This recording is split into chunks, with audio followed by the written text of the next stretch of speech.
కాంగ్రెస్ ప్రభుత్వము రాహుల్ గాంధీ యొక్క ఆదేశం మేరకు తెలంగాణ రాష్ట్రంలో రేవంత్ రెడ్డి యొక్క నాయకత్వంలో ఇక్కడ కులగణన చేశారు.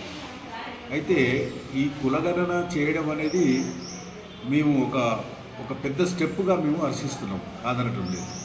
అయితే చేసినటువంటి కులగణనలో సరిగా చేయలేదు, తప్పుల తడక ఉందని చాలామంది బీసీ సంఘాలు కానీ, మేధావులు కానీ, ప్రజలు కానీ ఆరోపణ చేయడం జరిగింది. అయితే ఈ యొక్క కులగణనలో దాదాపు గతంలో కేసీఆర్ ప్రభుత్వం చేసినటువంటి కులగణనలో బీసీల యొక్క జనాభా 51% వచ్చింది.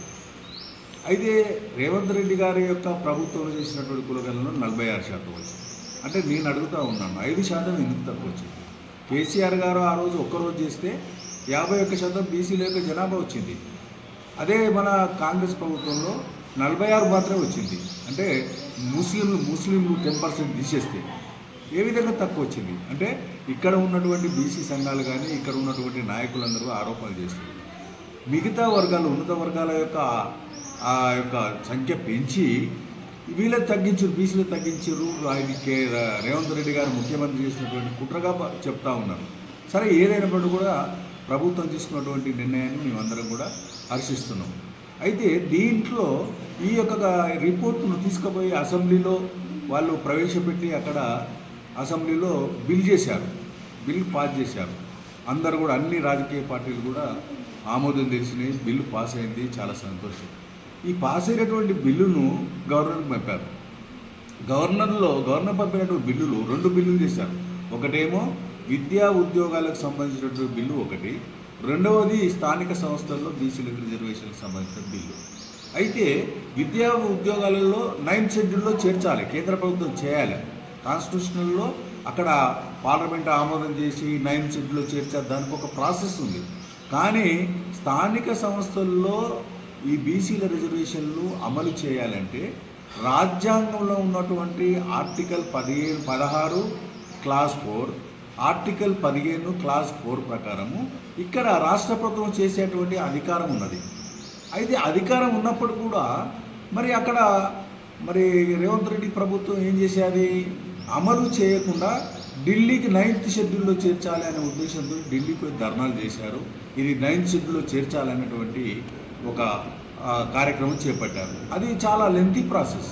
ఇక్కడ రాష్ట్రంలో వాళ్ళు కనీసం సర్పంచులు, ఎంపీటీసీలు, జడ్పీటీసీలు అయ్యేటువంటి అవకాశం ఉన్నటువంటి నాయకులు అయ్యేటువంటి అవకాశం ఉన్నటువంటి యొక్క బడుగు బలహీన వర్గాలన్నీ కూడా ఇక్కడ ఎలక్షన్లు నిర్వహించకుండా మీ చేతిలో ఉన్న పని చేసి ఇక్కడ ఎలక్షన్ నిర్వహిస్తే చాలా సంతోషం ఉండే. విద్యా ఉద్యోగాలు తర్వాత 9th షెడ్యూల్ చేసి దాని ప్రాసెస్ వేరే. కానీ ఈ విధంగా చేయకుండా మళ్ళీ 9th షెడ్యూల్ చేర్చాలని దీన్ని ఒక లెంత్, అంటే ఒక రకంగా దీన్ని ప్రొలాంగ్ చేసేటువంటి పద్ధతిని మేము తప్పుపడుతున్నాం. రాజకీయ కోణంలో చేసిందని మాకు అనుమానం వస్తుంది. కానీ ఏదేమైనా కూడా చాలా సంతోషం. ఈ కాంగ్రెస్ ప్రభుత్వం రాహుల్ గాంధీ అయితే జోడో యాత్ర తీసుకున్న నిర్ణయం మేరకు రాష్ట్ర ప్రభుత్వం చేసింది. రాష్ట్ర ప్రభుత్వం చేసినటువంటి జనాభాన దేశవ్యాప్తంగా చేయాలని మా నాయకులు మా బోటి వాళ్ళందరూ కూడా కొన్ని సంవత్సరాలుగా పోరాటం చేస్తున్నటువంటి సందర్భంలో మా పోరాటాలు గ్రహించి బీజేపీ ప్రభుత్వం కేంద్ర స్థాయిలో నిన్న కేంద్ర క్యాబినెట్ ఒక నిర్ణయం తీసుకుంది. ఈ యొక్క జనాభా గణనలో బీసీల యొక్క కులగణన కూడా చేయాలనేటువంటి నిర్ణయం తీసుకోవడము ఈ దేశంలో ఉన్నటువంటి దాదాపుగా 70 కోట్ల మంది బీసీలు చాలా హర్షిస్తున్నారు. మేమందరం కూడా హర్షిస్తున్నాం. అయితే నేను ఒకటే అడుగుతున్నాను, బీజేపీ ప్రభుత్వము ఖచ్చితంగా అమలు చేస్తారని నమ్ముతున్నాం. ఎందుకంటే వాళ్ళు గతంలో చేసినటువంటి ఈబీసీలకు చేసినటువంటి యొక్క రిజర్వేషన్ వెంటనే పార్లమెంట్లో ఆమోదం చేశారు. ఆ వెంటనే దాన్ని అమలు చేశారు, ఇంప్లిమెంటేషన్. కానీ ఇక్కడ రేవంత్ రెడ్డి తన చేతిలో పని ఎందుకు చేయలేదు? అదేవిధంగా కాంగ్రెస్ గతంలో ఉదయపూర్లో డిక్లరేషన్ ఒక తీసుకున్నది. దాంట్లో ఏమన్నది? ఆ ఉదయపూర్ డిక్లరేషన్ తీర్మానం పాస్ చేశారు కాంగ్రెస్ అధిష్టానం. ఏమని?